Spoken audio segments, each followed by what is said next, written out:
Hey everyone, Angelo here, Hollywood filmmaker, and I was walking around Hollywood today. I was thinking about how much I feel like out of place, or I just felt more comfortable living in my car. I don't know, and I still miss it in a lot of ways. And just today it hit me like my head was spinning, like I was really uncomfortable. And it's fine, I'm like, at first I was like, basically I've seen people around, people dressed nice and stuff, and I'm like, man, I'm dressed okay. Like I'm dressed fine. I'm dressed well. Whatever. I got my dark green shirt on, my Carhartt jeans, but it's not. It had nothing really to do with clothes. It was more like knowing where I came from, just knowing the image of who I am and where I've been. I don't mean a bad way. I just mean like man, like we are such different people. Some people out there. Nothing happened, by the way. Nobody like bothered me or anything. It just hit me feeling like I'm just this. I don't know. I felt like this wild street guy. Having lived in my car. It's partly being in Hollywood, knowing that there's not necessarily all rich people. You can dress up like you're rich and really barely get by. But the fact that people do like I don't know how to put it. Aspire to be what is the word? Arrogant? Or it's not even that. Trying to dress well doesn't mean you're arrogant. It just I don't know something about, or I guess when you really get like to the basic idea I'm trying to get across, there are people who just would never ever want to go through what I went through and live in their car or live on the street. And me, like I couldn't wait to by the time I did it. And I still today I was like desperate to, like there's still a part of me that wants to so bad. I'm like, that's my life, that's how I live, that's my people. Somehow, like who's the people? Like those are my people who were with me when I was sleeping in my car, who were cool with me, because it made it real clear sort of who was with me or against me or whatever you think of it. Not that I was getting enemies a lot or anything, but I don't know. I like here's what I like: the unpretentiousness of it. Just not pretending.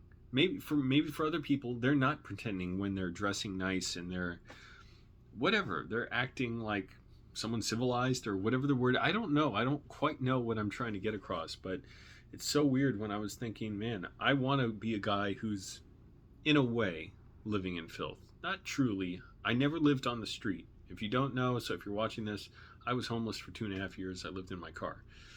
I wanted to. It was important to me. But I also had to. Like, I didn't have much of a choice for a lot of that.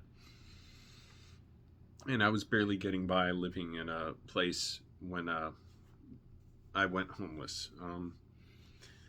But I also decided to. I'm like, this is a fake existence. I cannot tolerate it. It's like destroy. No, I don't know about destroying me, but I'm living a lie, and I can't. It's like making me go against myself to live a lie of pretending I want to be like around roommates who just sit around, drink, eat, watch TV. They weren't like drunks or anything. I just can't stand that. Like the idea that you're just going to take in entertainment.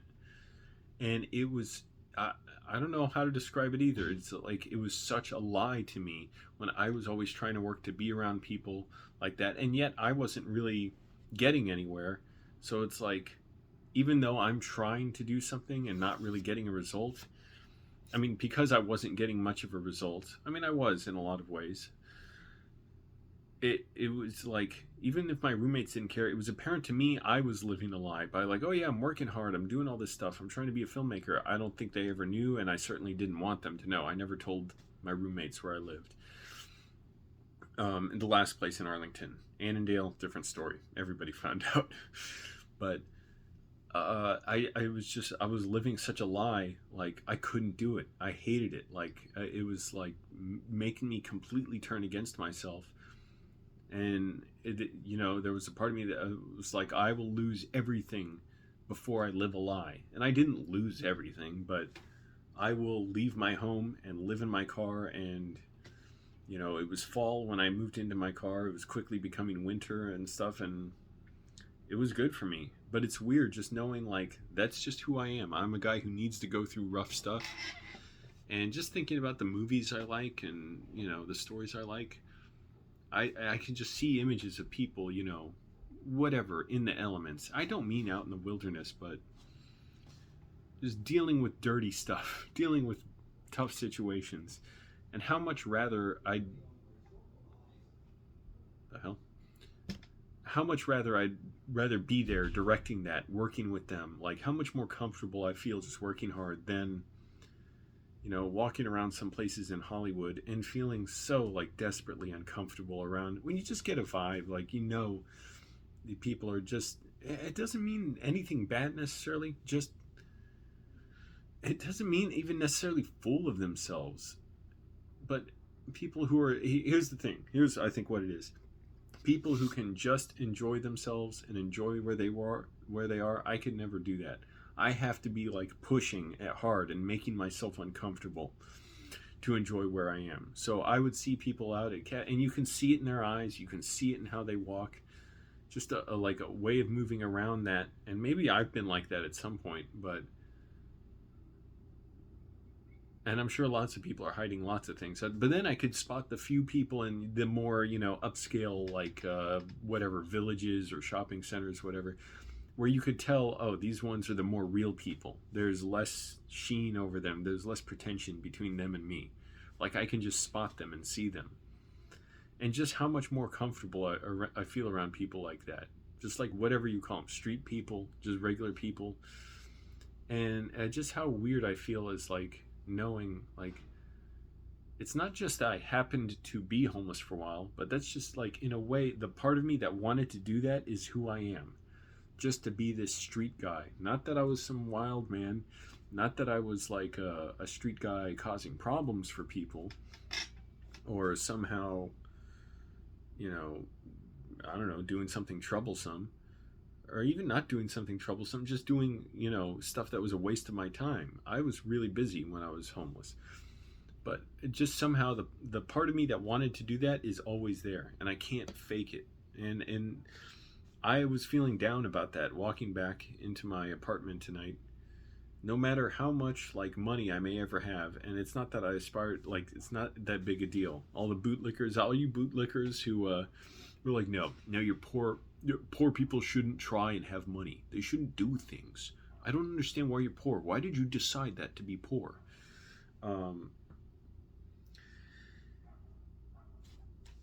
Now that I have some money, I have a good amount saved up. Like I'm like, that doesn't really change anything. Except yeah, it's good that I don't have to worry when I get gas or go get groceries. And even though I still kind of spend like I'm poor, I give good tips, but I don't spend in excess. I try and just stay in and work hard and work on my writing. And I don't know, it's just weird to me that like, oh, people are like that, who what they want to get out of life isn't just working hard and being real and doing something. It's not necessarily a bad thing. It's just they're into something totally different. It may be, having lots of comforts and an elegant life and an elegant demeanor. And I can't pretend to even want that. Like I just notice it sometimes where I'm like, oh, I'm just like this street guy.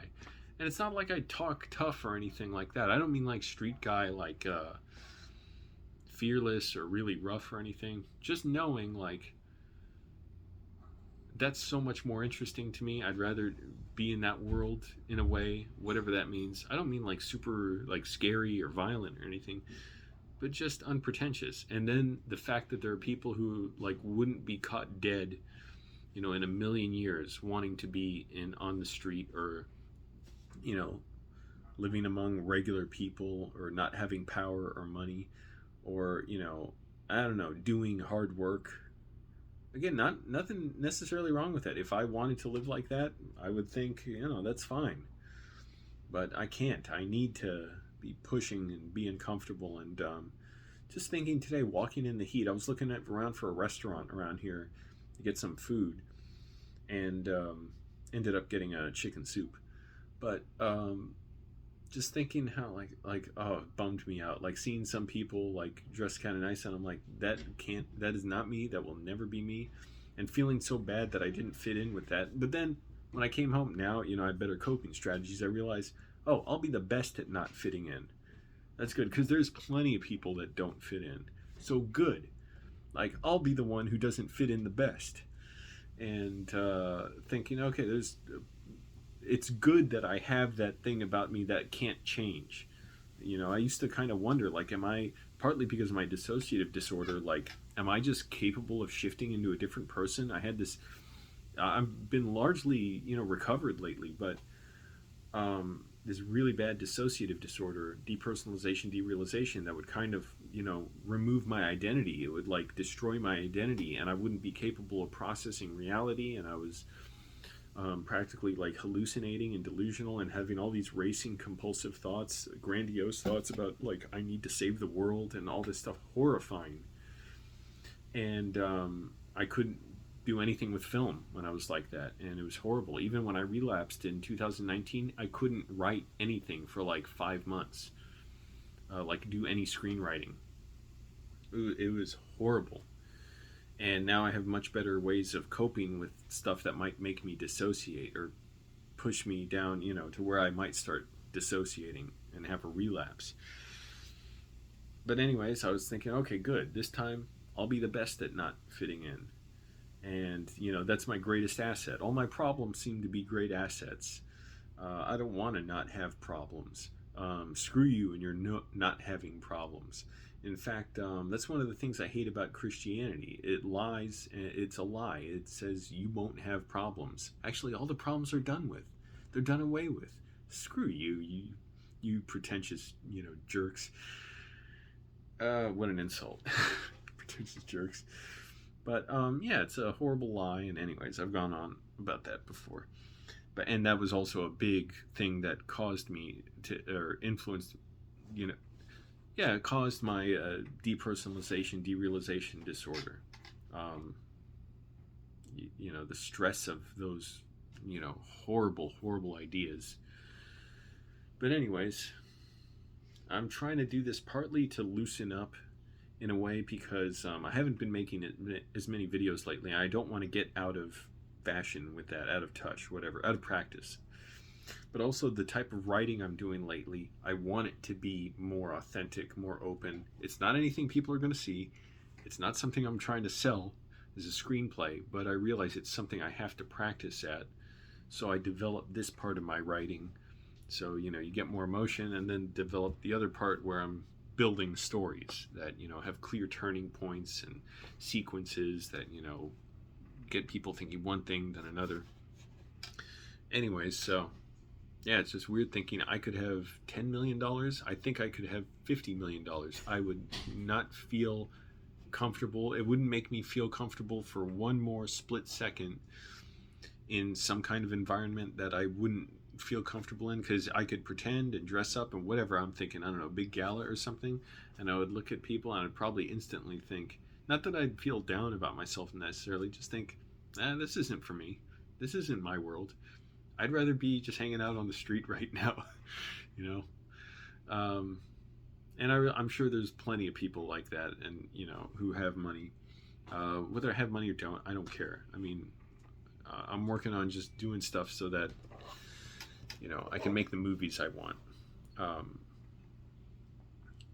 But anyways, so I was thinking about that, and I was like, man, I don't want to just think about this. I want to talk about it. That was the other thing too about living in Arlington. I felt like living a lie where it's like, or not me, but like other people, they like these things, they like media, they love watching TV, my roommates.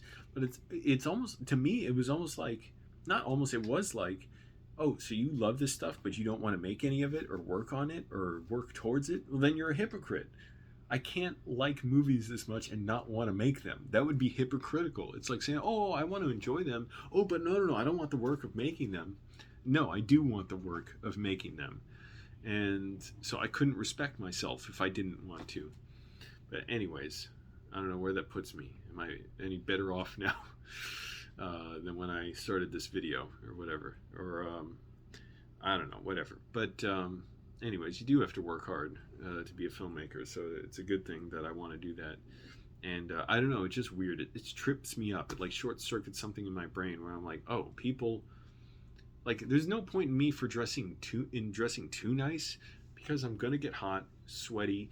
At my job, there is physical labor where, stuff gets dirty. Like, I'm moving around old film cans that have rust on them and stuff, and lifting stuff and climbing up ladders to move around cans of film. And not that it's that difficult or anything, but I do have an awareness, like, I'm doing the physical work. And there's no reason for me to dress super nice. Like, I don't care. Anyways, I've got to get to writing now. I'm going to try and write at least 2 hours tonight. Thanks for watching.